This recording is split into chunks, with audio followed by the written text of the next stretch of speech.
Focus on the goal. Yeah. And what comes in a hurdle, because why?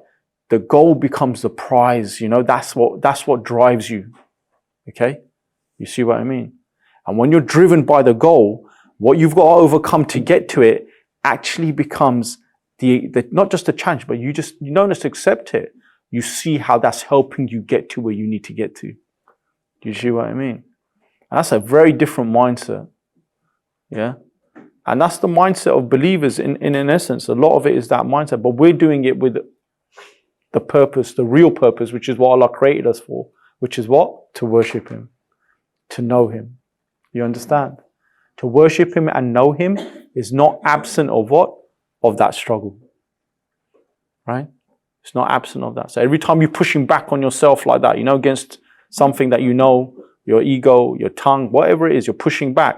Every time you do that, you're refining your heart, right? By refining your heart, you're making yourself more receptive to divine gifts or understandings. Your relationship with Allah becomes clearer, right? Okay? And that's one of the ways we know that we're doing what's true. When how do you know you're on the truth? Yeah? How do you know you're on the truth? This is why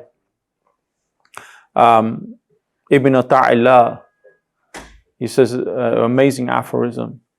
He says that, إن أردت أن تعرف قدرك عنده فانظر في ماذا يقيمك. If you want to know your worth with Him, he's talking, if you want to know your worth with Him, take note in what He has occupied you with. There's your answer, right? So you want to know that? You need to pay attention. What has He occupied you in? Yeah.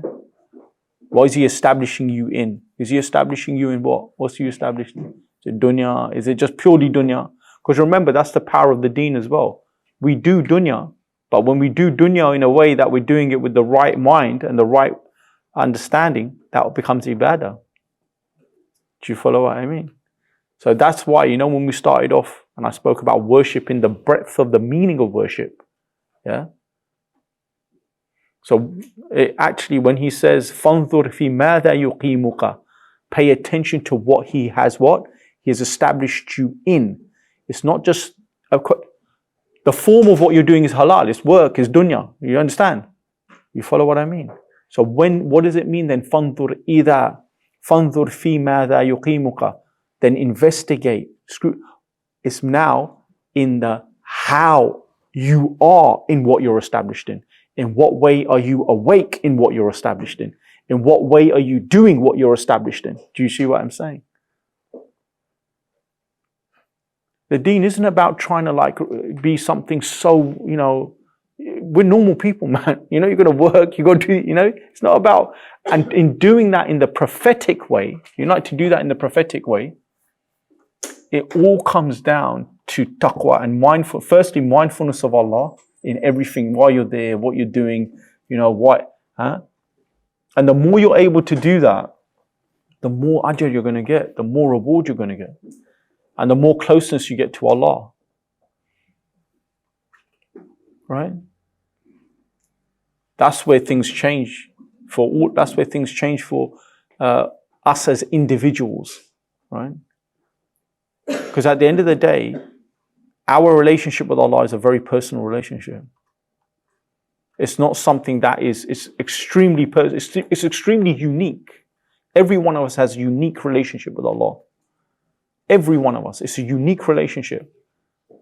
Because Allah relates to us as though we are the only thing created.